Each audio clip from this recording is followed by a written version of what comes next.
La pluie tapote contre ma fenêtre, créant de petites rivières qui déforment la silhouette de Seattle au loin. Je suis assise en tailleur sur mon canapé, fixant l'unique cupcake au chocolat sur ma table basse. Une seule bougie triste se dresse, éteinte, en son centre. 30 ans aujourd'hui, le grand cap des 3 zéros, et absolument personne ne s'en souvient. Je vérifie mon téléphone pour la 15e fois en 10 minutes. Aucun appel manqué. Aucun message. Juste l'écran vide qui me renvoie mon propre visage. L'horloge sur mon mur clique et passe à 20 heures avec une finalité silencieuse. Quelque chose en moi se dégonfle. C'est officiel maintenant. Mon anniversaire marquant est arrivé et reparti, sans la moindre reconnaissance des personnes qui m'ont donné la vie. Je déverrouille mon téléphone et ouvre Instagram, sachant que c'est de l'autosabotage émotionnel. Mon pouce défile presque involontairement jusqu'à ce que je trouve ce que je cherche, la dernière publication de ma sœur, Camille. La voilà, radieuse à son récital de piano hier soir, ses doigts en position sur les touches. Déjà 78 mentions, j'aime. Le commentaire de ma mère apparaît en premier, notre étoile brillante. Ton père et moi ne pourrions être plus fiers de ta magnifique performance. Le commentaire de papa suit, c'est ma fille. Mozart lui-même serait jaloux. Je sens le serrement familier dans ma gorge. 30 ans du même schéma, et ça pique toujours comme la première fois. Je ferme Instagram et passe à ma galerie de photos, trouvant des clichés de la rénovation de l'hôtel-boutique que j'ai terminé le mois dernier. L'éclairage chaleureux. Le mélange harmonieux de luxe moderne et d'éléments historiques. Le projet qui m'a valu une reconnaissance dans le secteur et une prime substantielle. Une larme tombe sur mon écran, déformant l'image de ma plus grande réussite professionnelle. Je l'essuie avec ma manche. Personne ne te célébrera jamais, Emery, je me murmure, ma voix paraissant faible dans mon appartement vide. Pas comme il la célèbre elle. Le souvenir refait surface sans y être invité, moi, à 10 ans, attendant dans notre salon dans une robe rose que ma grand-mère m'avait envoyée pour mon anniversaire. Mes cheveux soigneusement brossés. Un sourire figé sur mon visage. Dépêche-toi. Nous ne pouvons pas être en retard pour le récital de Camille, avait lancé maman en traversant la pièce en trombe sans vraiment me voir. Mais qu'en est-il de ma fête? Ma petite voix avait à peine été entendue. Papa m'avait tapoté la tête distraitement. Nous fêterons ça le week-end prochain, ma puce. Nous ne l'avons jamais fait. C'est la première fois que j'ai appris à me fondre dans le décor de ma propre vie. À ne rien attendre et à être reconnaissante pour moins encore.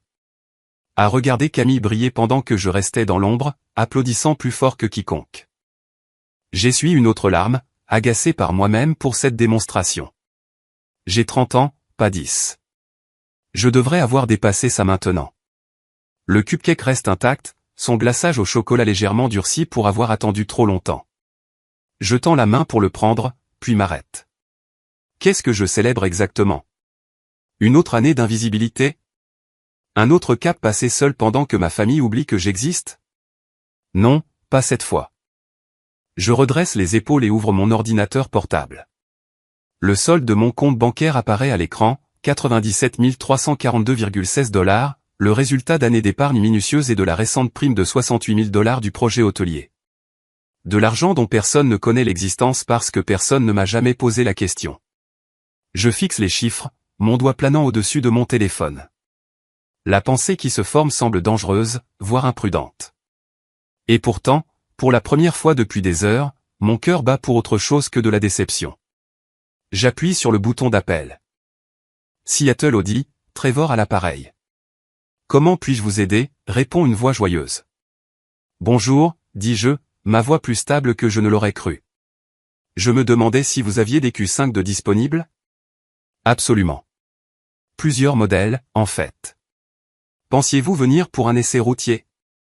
Je regarde le cupcake intact, la fenêtre sombre striée de pluie, le téléphone qui n'a pas sonné de la journée. En fait, je pense en acheter une. Aujourd'hui. Aujourd'hui. Trevor semble surpris. Eh bien, nous sommes ouverts encore une heure. Je serais heureux de commencer les formalités si vous êtes sérieuse. Je le suis, dis-je, sentant une nouvelle détermination monter en moi. Je suis très sérieuse. Je termine l'appel et me lève, apercevant mon reflet dans la fenêtre. Pendant un instant, je me reconnais à peine, la colonne vertébrale droite, le menton relevé, l'éclat dans mes yeux qui ressemble presque à un défi. S'ils ne veulent pas me célébrer, dis-je à mon reflet, je me célébrerai moi-même. Je saisis mes clés et mon portefeuille, laissant derrière moi le triste cupcake. La pluie a cessé, et quelque part au-delà des nuages, il pourrait même y avoir des étoiles. Pour la première fois en 30 ans, je vais m'offrir le cadeau que je mérite. Avez-vous déjà dû célébrer votre propre cap parce que personne d'autre ne s'en est souvenu? Partagez dans les commentaires ci-dessous. 40 minutes plus tard, la concession Audi brille sous les projecteurs qui font scintiller le sol de la salle d'exposition comme une chaussée mouillée après la pluie. Je pousse les portes en verre, mon cœur battant un rythme nerveux contre mes côtes. Un homme en chemise impeccable s'approche avec le sourire exercé de quelqu'un qui s'est évalué un client potentiel. Bienvenue chez Seattle Audi. Je suis Trevor. Sa poignée de main est ferme, confiante. Qu'est-ce qui vous amène ce soir? J'ai appelé plus tôt à propos du Q5. Ma voix semble plus stable que je ne le suis. J'aimerais en acheter un. Aujourd'hui. Merci de votre attention. Trevor cligne des yeux, la surprise traversant son visage. Bien sûr, laissez-moi vous montrer notre sélection. Il me guide à travers une salle d'exposition de véhicules élégants qui reflètent les lumières du plafond en courbe parfaite. Le Q5 bleu nuit est dans le coin, presque observateur, comme s'il m'attendait. Je passe mes doigts sur sa surface brillante, voyant mon reflet déformé dans la peinture, une femme avec une démarche déterminée. Je peux commencer les formalités si vous souhaitez l'essayer d'abord, propose Trevor. Pas besoin. Je redresse les épaules. C'est celui-ci. Dans le bureau des finances, une femme aux cheveux méchés d'argent fait glisser des formulaires sur un bureau poli. Lorsque nous arrivons à la section du paiement, elle lève les yeux, expectative. Comment souhaitez-vous financer cet achat? Je vais verser un acompte de $60 000 en espèces. Je financerai le reste. Les mots semblent étranges dans ma bouche. Les sourcils de la directrice financière se haussent légèrement, une micro-expression de surprise que j'ai appris à repérer. Les gens m'ont toujours sous-estimé. C'est assez conséquent. Elle tape sur son clavier. Puis-je vous demander votre profession, mademoiselle Blake? Architecte d'intérieur. J'ai récemment terminé la rénovation d'un hôtel-boutique. Je ne m'étends pas sur la reconnaissance du secteur ou la prime. Laissons-les s'interroger. Ma signature semble étrangère sur les derniers papiers, ma main tremblant légèrement malgré ma résolution. La clé électronique semble lourde dans ma paume. Solide. Réel. À moi. Félicitations pour votre nouvelle Audi. Trevor m'accompagne jusqu'à mon achat, se tenant fièrement à côté comme s'il avait quelque chose à voir avec sa création. Je revois mon reflet dans la peinture bleu profond. Les lumières du plafond créent un effet de halo autour de ma silhouette. Pendant un instant, je me reconnais à peine. Il y a quelque chose de différent dans la tenue de mes épaules, l'inclinaison de mon menton. De retour à la maison, je me gare devant mon immeuble, incapable de cesser de regarder la voiture en me dirigeant vers ma porte. Elle a l'air presque provocante sous les lampadaires. À l'intérieur, je sors mon téléphone et fais défiler jusqu'à Instagram. Mon doigt plane sur l'icône de l'appareil photo avant que je n'attrape ma veste et ne retourne dehors. Cela doit être bien fait. 30 minutes plus tard, je suis à Cary Park. La silhouette de Seattle s'étend devant moi, la Space Needle illuminée contre le ciel nocturne. Je positionne ma nouvelle Audi avec les lumières de la ville en toile de fond, ajustant l'angle jusqu'à ce que ce soit parfait, l'extérieur bleu nuit captant les reflets de la ville comme un miroir. Je prends plusieurs photos, sélectionnant la meilleure. La légende prend plus de temps que la séance photo. Je tape et efface, mes pouces dansant nerveusement sur l'écran. Finalement, je me décide. Joyeux anniversaire à moi. Voiture de rêve, vie de rêve. Mon doigt plane sur « Publier » pendant une minute entière. Il ne s'agit pas seulement de la voiture. C'est une déclaration, une affirmation de ma valeur que ma famille n'a jamais été disposée à faire. J'appuie sur le bouton avant de pouvoir changer d'avis. Les notifications commencent presque immédiatement. Des collègues du cabinet de design, des amis de l'université, d'anciens camarades de classe. Les mentions « j'aime » s'accumulent avec des commentaires surpris. Oh mon Dieu, Emery, quelle beauté! Joyeux anniversaire! Tu le mérites. Je ne savais pas que tu cherchais une Audi. Félicitations. Je savoure un moment de revanche quand mon téléphone vibre avec un appel. Mère. Je fixe son nom sur l'écran pendant 3 sonneries avant de répondre. Emery Jean Blake. Mon nom complet. Jamais bon signe. Où as-tu trouvé autant d'argent? Pas de « joyeux anniversaire ». Pas de « comment vas-tu ?» Juste une suspicion immédiate. Bonjour à toi aussi, maman. Je m'appuie sur le capot de l'Audi, sentant sa présence solide me soutenir. Je l'ai gagnée. Cette voiture coûte plus que ce que la plupart des gens gagnent en un an. Harold, viens parler à ta fille de cette voiture qu'elle a apparemment achetée. J'entends un bruissement alors que le téléphone change de main. Emery? La voix de papa a le même ton qu'il utilisait quand j'avais 16 ans et que je rentrais après le couvre-feu. Est-ce une sorte de location? Parce que financièrement, cela semble, elle est à moi, papa. Payée principalement en espèces. Les mots ont un goût sucré dans ma bouche. Grâce à ma prime pour le projet Fairmont. Une folie. Un silence s'installe entre nous. Je peux presque l'entendre calculer, réévaluer. Eh bien, sa voix a changé, incertaine. Cela semble impulsif. Mon téléphone émet une notification de message. Camille. Je retire le téléphone pour jeter un coup d'œil à l'aperçu. Waouh. Je ne pensais pas que tu pouvais te permettre quelque chose comme ça. Maman et papa paniquent. La conversation de groupe de la famille explose quelques secondes plus tard. Les messages s'accumulent sur mon extravagance soudaine et mon achat inattendu. Pas un seul message ne mentionne quel jour on est. La voix de mère revient à l'appareil. Nous devons discuter de cela en famille. Dîner. Demain soir. 6 heures précises. Est-ce une invitation ou une convocation, je demande, me surprenant par ma hardiesse. C'est la famille, Emery. Nous sommes inquiets. Je jette un coup d'œil à ma montre. 21h43, mon anniversaire presque terminé. Toujours ignoré. Je serai là, dis-je finalement. Mais je viendrai avec ma propre voiture. Après avoir raccroché, je m'assois dans ma nouvelle voiture, les mains posées sur le volant en cuir de première qualité. Le silence m'enveloppe comme une couverture. Demain sera un règlement de compte, mais ce soir est encore à moi. Je démarre le moteur et conduis vers le centre-ville. Les rues sont plus calmes maintenant, la plupart des navetteurs sont partis depuis longtemps. Je trouve une petite boulangerie près de Pike Place qui reste ouverte tard. La cloche tinte lorsque je pousse la porte. Vous nous attrapez juste avant la fermeture, dit une femme en nettoyant le comptoir. Que puis-je vous servir? Un gâteau d'anniversaire. Les mots sortent plus doucement que je ne l'avais prévu. Un petit. Elle me montre un simple gâteau au chocolat avec un glaçage à la crème au beurre. Un message? Je n'hésite qu'un instant. Joyeux anniversaire, Emery. De moi à moi. Ses yeux rencontrent les miens avec une compréhension tranquille alors qu'elle écrit le message sur le gâteau d'une écriture élégante. Aucune question posée, juste un sourire sympathique en le mettant dans une boîte. J'espère que c'est un bon anniversaire, malgré tout, dit-elle en faisant glisser la boîte sur le comptoir. De retour dans la voiture, je pose soigneusement le gâteau sur le siège passager. Dans le reflet de la vitre, je vois une femme que je commence tout juste à reconnaître, quelqu'un qui a décidé que sa propre valeur n'est plus sujette à débat. Le gâteau est assis à côté de moi comme un passager alors que je navigue dans les rues glissantes de pluie, rentrant à la maison pour finir de célébrer l'anniversaire que personne d'autre n'a retenu. Le lendemain soir, les pneus de ma nouvelle Audi crissent sur l'allée de gravier familière de la maison de mes parents à Bellevue. Je me gare délibérément à côté de la berline pratique de papa, le contraste entre nos véhicules étant une manifestation physique de nos différences.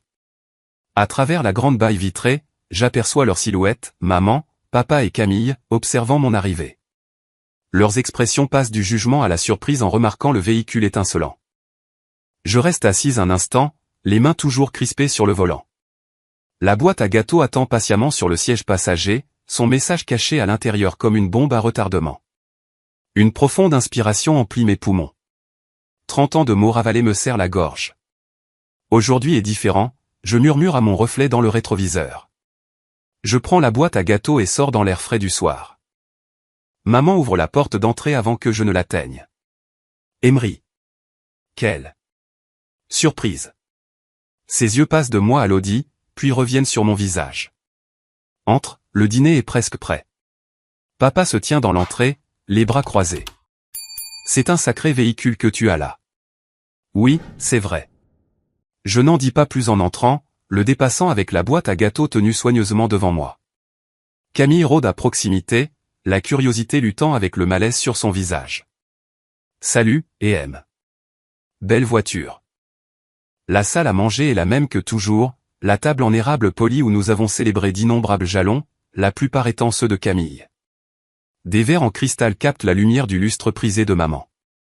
La table est mise avec la belle porcelaine, celle réservée aux grandes occasions. Jamais pour mes anniversaires. Du merlot, propose maman, en versant déjà. Juste de l'eau, merci. Je veux avoir l'esprit clair pour ce qui s'en vient. Papa prend sa place au bout de la table, son royaume sécurisé. Alors, Emery. Cette voiture a dû te coûter cher. Le financement de nos jours est un piège, tu sais. Ces concessionnaires te diront n'importe quoi pour te faire signer. Je sirote mon eau. Pas besoin de financement pour la majeure partie.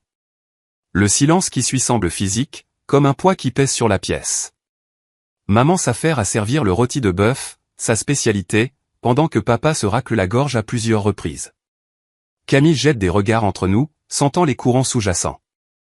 Le projet de l'hôtel Thomson a dû bien se passer, propose Camille en tendant la main vers le sel. Oui.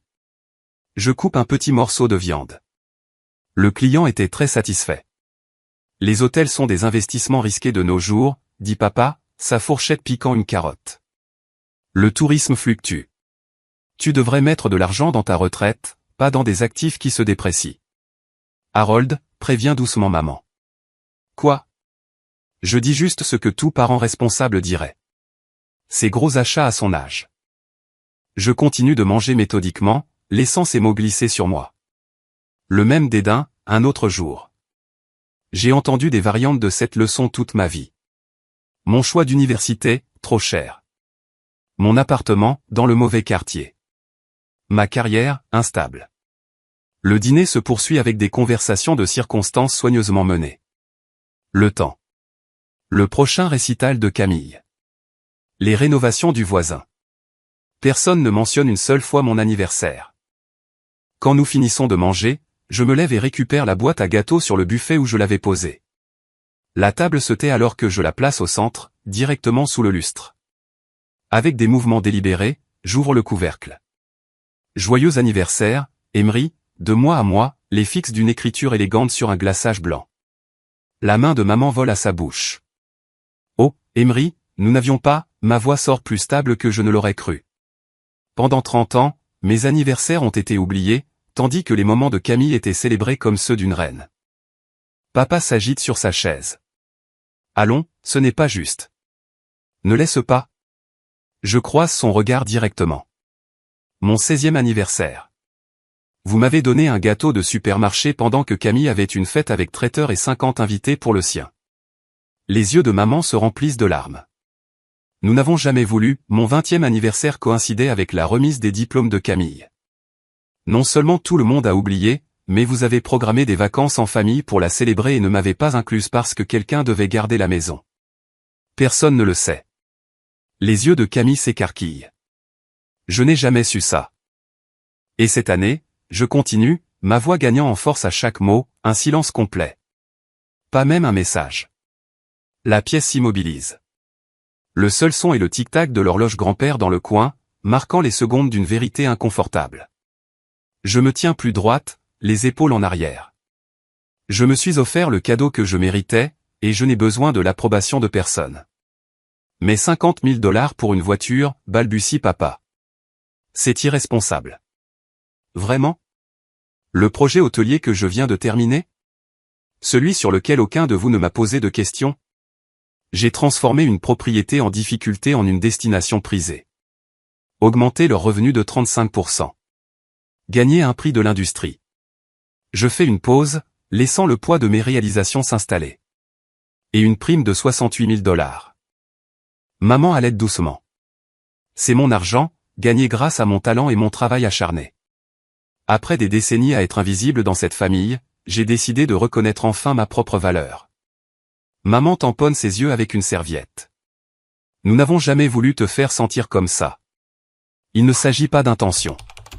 Je garde ma voix égale, bien que mon cœur batte à tout rompre. Il s'agit de 30 ans d'action constante. Il s'agit de créer une dynamique familiale où un enfant compte et l'autre non. Papa fixe son assiette, inhabituellement silencieux. Camille tend la main vers moi, puis la retire. Et je n'avais jamais réalisé. J'étais tellement absorbé par moi-même, par toute cette attention. J'aurais dû le voir. Oui, tu aurais dû. Les mots sortent plus vifs que prévu, mais je ne m'excuse pas, mais tu n'es pas l'architecte de cette structure familiale. Tu en as juste profité. Je me tourne vers mes parents. Je n'ai pas besoin que vous commenciez soudainement à me célébrer. Ce train est parti depuis longtemps. Ce dont j'ai besoin, c'est que vous compreniez que je me célèbre désormais moi-même. Je me valorise, et je ne m'en excuserai pas. Papa se racle la gorge. Emery, les familles sont compliquées. Nous avons toujours été fiers de toi. Vraiment? Quand êtes-vous venu pour la dernière fois à l'une de mes expositions de design? Quand avez-vous jamais mis une photo de mes projets sur la cheminée, à côté des programmes de récital de Camille? Quand m'avez-vous jamais présenté en premier en rencontrant de nouvelles personnes? Les larmes de maman coulent librement maintenant. Papa a l'air accablé, comme s'il me voyait clairement pour la première fois. Je me lève, ramassant mon sac à main. Je ne demande pas d'excuses ni de promesses de changement. Je ne fais que constater des faits. La dynamique de cette famille est déséquilibrée depuis 30 ans, et j'ai finalement cessé de l'accepter comme normale. Je ferme la boîte à gâteaux, la laissant au centre de la table. Le gâteau est au chocolat, le préféré de papa. Mon sourire semble étranger sur mon visage. Considérez cela comme mon cadeau d'anniversaire pour vous tous. Des gouttes de pluie s'éparpillent sur mon pare-brise comme de minuscules diamants, chacun captant la lueur des lumières de la ville de Seattle. Je guide mon Audi à travers les rues calmes, les doigts agrippant le volant en cuir. À chaque kilomètre qui me sépare de la maison de mes parents à Bellevue, le serrement dans ma poitrine se relâche. La confrontation se rejoue dans mon esprit, leur visage quand j'ai ouvert cette boîte à gâteaux. Le silence qui a suivi mes paroles. Pendant 30 ans, mes anniversaires ont été oubliés tandis que les moments de Camille étaient célébrés comme ceux d'une reine. Ma voix n'avait pas tremblé. Pas une seule fois. Je passe devant la Space Needle, illuminée contre le ciel nocturne. Sous certains angles de la ville, elle ressemble à un ovni, planant au-dessus du centre-ville, prêt à décoller. Ce soir, elle me semble être un phare, un rappel que parfois il faut atteindre des hauteurs impossibles pour être vu. Lorsque j'arrive à mon immeuble, je reste assise dans la voiture pendant plusieurs minutes, regardant les gouttes de pluie faire la course sur le pare-brise. Les sièges en cuir sentent encore le neuf. Les lumières du tableau de bord brillent d'un bleu doux dans l'obscurité. Cette voiture n'est pas seulement un moyen de transport. C'est la preuve que je peux m'offrir ce que personne d'autre ne voulait me donner. À l'intérieur de mon appartement, tout semble différent d'une manière ou d'une autre. Les mêmes meubles, les mêmes œuvres d'art sur les murs. Mais l'espace est chargé d'une nouvelle énergie, comme si la femme qui est partie ce matin n'est pas la même que celle qui est revenue. Mon téléphone vibre. Puis encore. Et encore. Je me verse un verre de vin avant de vérifier les messages. 3 de maman, 1 de papa, 1 de Camille. Le premier de maman, nous n'avons jamais voulu te faire de mal comme ça. Tu dois comprendre. Le deuxième, ton père et moi aimons nos 2 filles de la même manière. Nous l'avons toujours fait. Le troisième, s'il te plaît, rappelle-moi. Nous devons en parler en famille. Celui de papa est bref et maladroit, l'unité familiale compte plus que n'importe quel malentendu. Ne laissons pas cela créer une division. Malentendu. Comme si 30 ans de schéma n'était qu'une simple erreur. Je prends une autre gorgée de vin et ouvre le message de Camille. Pouvons-nous nous voir demain? Juste nous deux. Café à M Street près de Pike Place à 10h? Je fixe le message de ma sœur pendant un long moment. De toutes les réactions que j'attendais, celle de Camille voulant me voir seule n'en faisait pas partie. Mon pouce plane sur l'écran. Finalement, je tape « J'y serai ». À mes parents? Je n'en vois rien. Le matin apporte une fine couche de brouillard planant sur Elliott Bay. J'arrive au café 10 minutes en avance, choisissant une table près de la fenêtre d'où je peux guetter Camille. Elle entre 5 minutes en retard, sa posture de pianiste de concert inimitable même en tenue décontractée. Nos regards se croisent. quelque chose dans son expression me serre le cœur, une vulnérabilité que j'ai rarement vue chez ma parfaite sœur. Je t'ai pris un latte, dis-je alors qu'elle s'assoit. Merci. Elle enroule ses mains autour de la tasse mais ne boit pas, et aime, sa voix se brise. Des larmes jaillissent de ses yeux. Je reste parfaitement immobile. Choqué. En 30 ans, j'ai vu Camille pleurer exactement 2 fois, quand elle s'est cassé le poignet à 14 ans et craignait de ne plus jamais jouer du piano, et quand elle a été acceptée à Juillard. Je ne l'ai jamais vue jusqu'à maintenant, murmure-t-elle en clignant rapidement des yeux. J'étais tellement absorbé par ma propre vie. L'aveu reste en suspens entre nous. Les premiers mots honnêtes que nous avons échangés en tant qu'adultes. Tu n'as vraiment jamais remarqué, je demande, ma voix plus douce que je ne le voudrais. Toutes ces années? Camille baisse les yeux sur son café intact. Je pense que j'ai supposé que ça t'allait. Tu étais toujours là à mes récitals, applaudissant plus fort que quiconque. Elle lève les yeux, de nouvelles larmes coulant. Mais personne n'est jamais venu à tes expositions d'architecture. Pas même moi. L'aveu pique, même si ce n'est rien que je ne savais déjà. Je ne t'ai jamais défendu une seule fois. Sa voix se raffermit de détermination. Ni quand maman et papa ont oublié ta fête de fin de lycée. Ni quand ils ont reporté ton dîner de remise de diplôme universitaire à cause de ma série de concerts d'été. Elle tend la main vers la mienne par-dessus la table. J'étais aveugle à mon propre privilège dans notre famille. Je la laisse tenir ma main mais ne dis rien. Que peut-on dire à une vie passée à être invisible? Je suis tellement désolé, Emery. 4 mots simples. D'une manière ou d'une autre, ils comptent plus venant d'elle qu'ils ne l'auraient fait de nos parents. Plus tard cette semaine-là, mon téléphone sonne avec le numéro de maman. Je le laisse presque aller sur la messagerie vocale. Mais quelque chose me pousse à répondre. Emery, dit-elle, sa voix prudente. Je regardais le site web de ton entreprise. La rénovation de l'hôtel que tu as faite l'année dernière. C'est magnifique. Le compliment semble étranger venant d'elle. Papa appelle le lendemain. Cette voiture, dit-il d'une voix bourrue. Elle te va bien. De sa part, c'est pratiquement une déclaration d'amour. Camille m'envoie plus souvent des messages maintenant. Elle me pose des questions sur mon travail, partage moins sur le sien. Dans les conversations de groupe de la famille, elle s'assure de m'inclure dans les conversations, corrigeant nos parents lorsqu'ils retombent dans leurs vieilles habitudes d'oublier de poser des questions sur ma vie. J'observe ces petits changements avec prudence. 30 ans d'habitude ne se transforment pas du jour au lendemain. Mais quelque chose a changé, comme la première fissure dans un barrage qui a retenu les eaux trop longtemps. Dans le calme de mon appartement, je passe mes doigts sur la clé électronique de l'Audi posée sur ma table basse, le talisman qui a rompu le sortilège. Je me demande si les relations familiales peuvent vraiment changer après des décennies de schémas établis, ou si nous ne faisons que jouer de nouveaux rôles dans le même vieux scénario. La pluie recommence, tapotant contre mes fenêtres. Mais ce soir, elle ne semble pas mélancolique. Elle ressemble à des applaudissements. Une semaine plus tard, la pluie bat un rythme doux contre mon pare-brise alors que je traverse le lac Washington en direction de Bellevue. La voiture sent encore le neuf, une subtile odeur de cuir qui me rappelle la transformation chaque fois que je me glisse derrière le volant. Mon téléphone vibre avec un autre message de maman.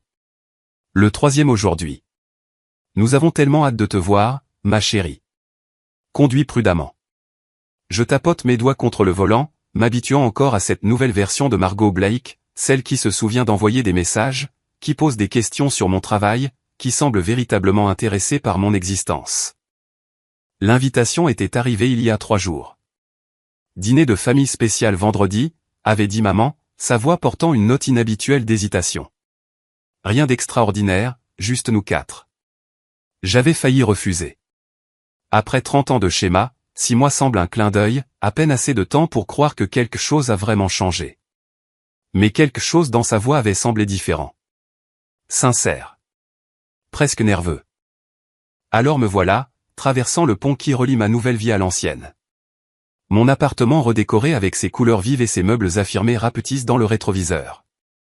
Devant moi se trouve la rue bordée d'arbres familières de mon enfance, où j'ai appris à disparaître.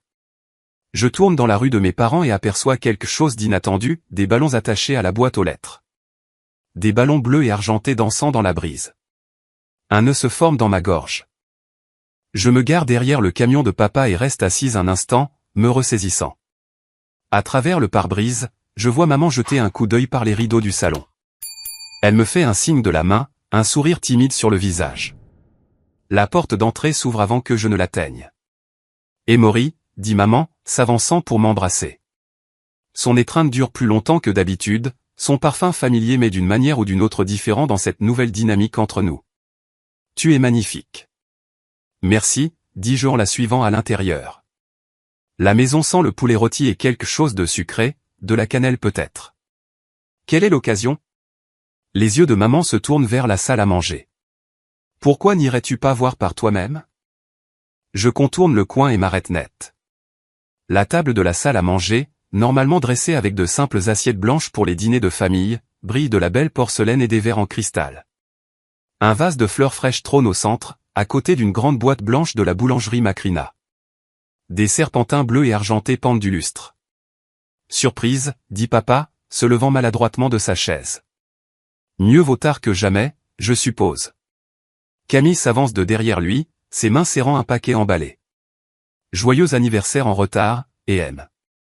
Je reste figé dans l'embrasure de la porte, incapable de traiter la scène devant moi. Papa fait un geste vers la boîte à gâteaux. Vas-y, dit-il, la voix rauque de quelque chose qui pourrait être de l'embarras. Ouvre-la. Avec des doigts engourdis, je soulève le couvercle. À l'intérieur se trouve un gâteau au chocolat avec un glaçage à la crème au beurre, sur lequel est écrit en une élégante écriture bleue, « Joyeux 30e anniversaire en retard, Emory. » Je sais que nous ne pouvons pas défaire le passé, continue papa, les yeux fixés quelque part par-dessus mon épaule, mais ta mère et moi avons réfléchi. Sur la façon dont nous n'avons, il fait une pause, cherchant ces mots, pas été aussi attentifs que nous aurions dû l'être.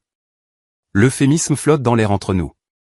30 ans d'anniversaires oubliés, de réussites négligées et d'accomplissements invisibles réduits à ne pas être attentif. Camille s'avance, plaçant son cadeau dans mes mains. Ouvre le mien en premier. À l'intérieur du papier cadeau, je trouve un cadre noir élégant. Derrière la vitre se trouve une photographie professionnelle du hall de l'hôtel que j'ai redessiné, le projet qui m'a valu cette prime, qui m'a donné le courage d'acheter ma voiture, qui a tout changé. À côté de la photo se trouve la critique du Seattle Architecture Monthly, louant la vision audacieuse et l'exécution sans faille. Je l'ai fait imprimer et encadrer, dit Camille en observant mon visage. J'ai pensé que tu pourrais peut-être l'accrocher dans ton bureau. Merci, je murmure, sincèrement touché par sa prévenance. C'est parfait. Nous nous asseyons pour dîner, la conversation guindée mais sincère. Maman sert mon plat préféré, le poulet marsala, quelque chose qu'elle a fait d'innombrables fois pour Camille mais rarement pour moi. Papa me pose des questions sur mes projets actuels avec un intérêt maladroit. Camille comble les silences avec des histoires de son studio de musique. Nous voulions nous rattraper d'avoir manqué ton anniversaire, dit maman, alors qu'il est temps de servir le gâteau. Ça fait longtemps que nous n'avions pas servi le gâteau. Les mots me prennent au dépourvu, non pas une reconnaissance de décennies de schéma, mais juste une seule occasion manquée. Papa hoche la tête, coupant dans sa part. Ta mère se sent terriblement mal à ce sujet. Je pose ma fourchette. Ce n'était pas seulement mon 30e anniversaire, papa. La table devient silencieuse. Papa a l'air mal à l'aise, jetant des regards à maman pour qu'elle le sauve. Je sais, dit finalement maman. Nous avons manqué beaucoup de choses, nous t'avons fait sentir moins importante. À la deuxième place, dis-je doucement, ou à aucune place du tout. Le gâteau est à moitié mangé dans nos assiettes alors que je continue. J'apprécie cette soirée, vraiment, mais j'ai besoin que vous compreniez quelque chose. Je ne cherche pas de célébration de rattrapage ou d'attention motivée par la culpabilité. Je regarde chacun d'eux dans les yeux, papa, qui ne comprend toujours pas tout à fait ma carrière, maman, qui essaie mais passe toujours à côté de l'essentiel, Camille, qui semble vraiment désolée pour son rôle involontaire dans mon invisibilité. Ce que je veux, c'est du respect, la reconnaissance que j'existe, que mes réussites comptent, que ma présence dans cette famille a de la valeur. Papa s'agite sur sa chaise. Bien sûr que tu comptes, Emory. Tu as toujours compté. Vraiment, je demande.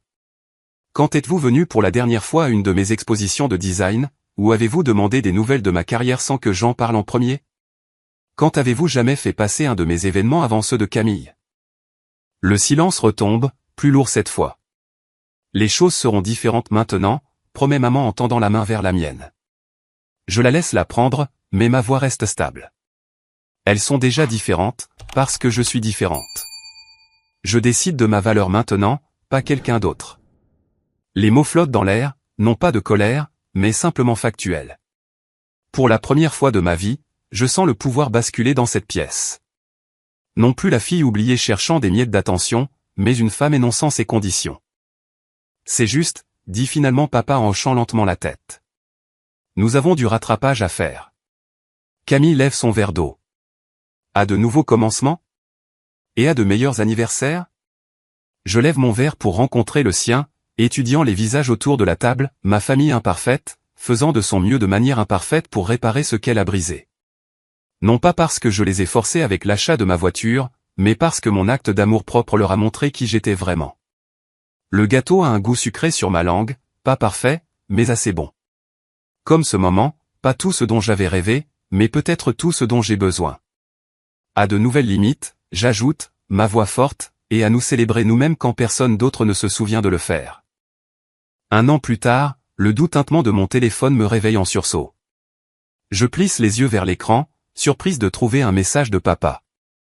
Joyeux anniversaire, Emery, j'espère que c'est une bonne journée. Simple, direct, complètement différent du silence assourdissant de l'année dernière. D'autres notifications apparaissent pendant que je me brosse les dents. Maman a envoyé des fleurs. Camille veut m'emmener déjeuner. Mes collègues ont prévu quelque chose au bureau. Le contraste avec mon 30e anniversaire me frappe comme une sensation physique, la chaleur du soleil après une année de tempête. Je me glisse dans mon Audi, passant ma main sur le volant en cuir. Depuis 1 an maintenant, cette voiture est mon rappel quotidien du moment où j'ai décidé de me valoriser. Aujourd'hui, elle me transporte vers un anniversaire dont les autres se souviennent enfin. Au cabinet de design, mon équipe me surprend avec du champagne et un gâteau au chocolat imposant. Mon assistant, Ben, lève son verre. À Emery, dont la rénovation de l'hôtel Arborview vient de nous décrocher le contrat de la tour Westlake. Le client vous a spécifiquement demandé. Les éloges me submergent, et je les accepte sans détour. L'année dernière, j'aurais marmonné quelque chose d'autodévalorisant. Aujourd'hui, je lève simplement mon verre. Merci à tous. Je ne pourrais pas demander de meilleurs collègues. Plus tard, Camille me rejoint à notre restaurant préféré au bord de l'eau. Elle a l'air différente, d'une manière ou d'une autre plus attentive, moins absorbée par elle-même. J'ai réservé la table avec la meilleure vue, dit-elle en me conduisant à une place près de la fenêtre donnant sur Elliott Bay. Elle me tend une petite boîte emballée. Ce n'est pas grand-chose, mais, à l'intérieur repose un pendentif boussole en argent. Sur la carte, il est écrit, pour la femme qui a trouvé sa propre direction. C'est parfait, dis-je, sincèrement touché.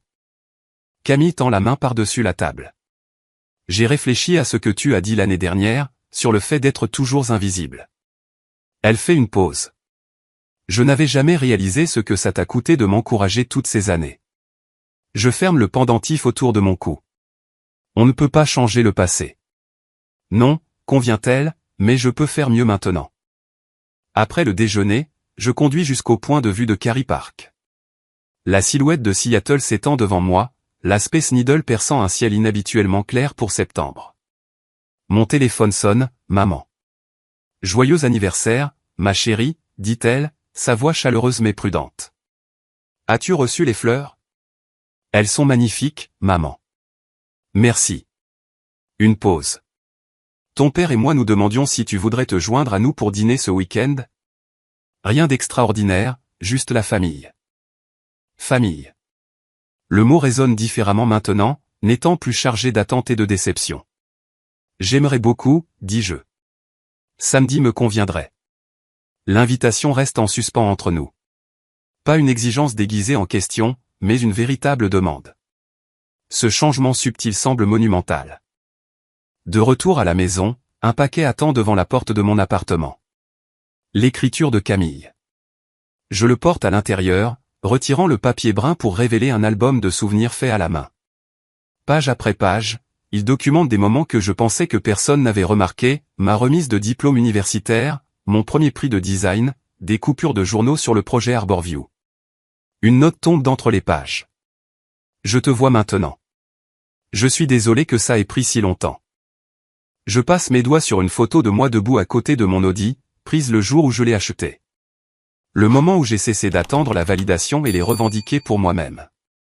Ouvrant le tiroir de mon bureau, je retire une photo récente, moi avec mon équipe de design à l'inauguration de l'hôtel. Je la colle soigneusement dans l'album, complétant la chronique de mon parcours. La lumière de l'après-midi traverse ma fenêtre alors que je réfléchis à mes plans pour la soirée.